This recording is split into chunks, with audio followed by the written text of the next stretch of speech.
that sound throughout the last century is how over 700 radio stations began their top of the hours. CBS News Radio. Tonight, that storied news brand goes silent. The network announced the decision in March. The reasons are unimportant. What is important is that WSB will continue to be the trusted radio news source in Atlanta and throughout Georgia. We will still cover the nation and the world, but starting at midnight, we begin our partnership with ABC News Radio. The news will continue on WSB, but sadly without CBS. For the last time, WSB covers Georgia, while CBS covers the world. It's 11 o'clock. News, weather, traffic.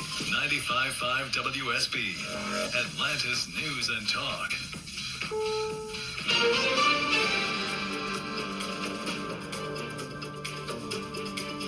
This is CBS News on the Hour with our team of reporters around the country and the world. In Los Angeles, In Chicago, in New York, in Washington, at the Kennedy Space Center, at the Foreign Desk in London, on the Champs-Élysées in Paris, Wiesbaden, Frankfurt, Weimar, Jena, and beyond. at the Vatican, In Athens. in Kyiv, in Moscow, in Jerusalem, in Amman, Jordan, In Baghdad. In Logar Province, which is just south of Kabul. in Islamabad, Pakistan, in Beijing, in Seoul. Tokyo. And I'm Christopher Cruz from the Douglas Edwards Room at CBS News headquarters. CBS News Radio has been the home of legendary journalists like Edward R. Murrow, who flew with bombers over Berlin during World War II. Berlin was a kind of orchestrated hell, a terrible symphony of light and flame.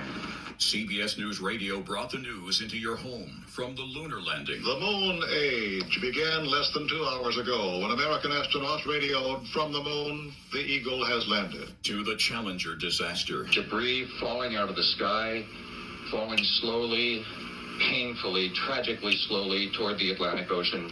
From Ground Zero. The devastation that is before us now is unbelievable in terms of an entire World Trade Tower collapsing. There's nothing left of this thing. To foreign battlefields. The roads are lined with IEDs, and 2 Iraqi soldiers are killed when their Humvee is struck by a bomb.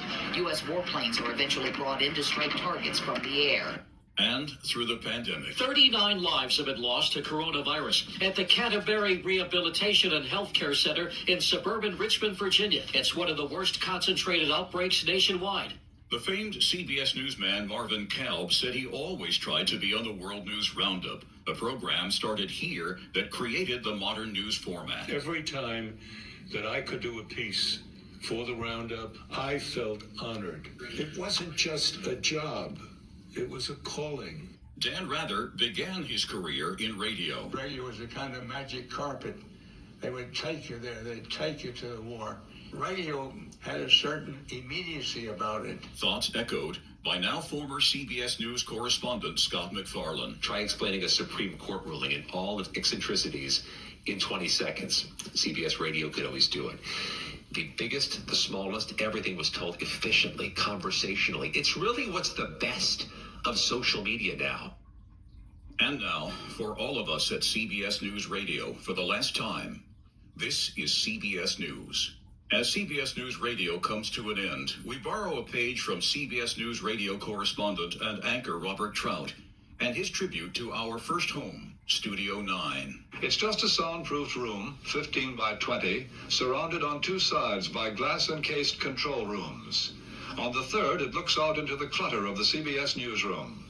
It's not the handsomest radio studio, not the most modern, not lovely at all. But for those who have worked here, it has a charm all its own. We shall miss it. For all of us at CBS News Radio, the hundreds of affiliated radio stations and the millions of listeners. This is CBS News. This is Edward Murrow speaking from Vienna. This is CBS News. This is CBS News. This is CBS News. This is CBS News. This For the final- is CBS News. For the final time, I have the privilege to say, I'm Christopher Cruz, CBS News.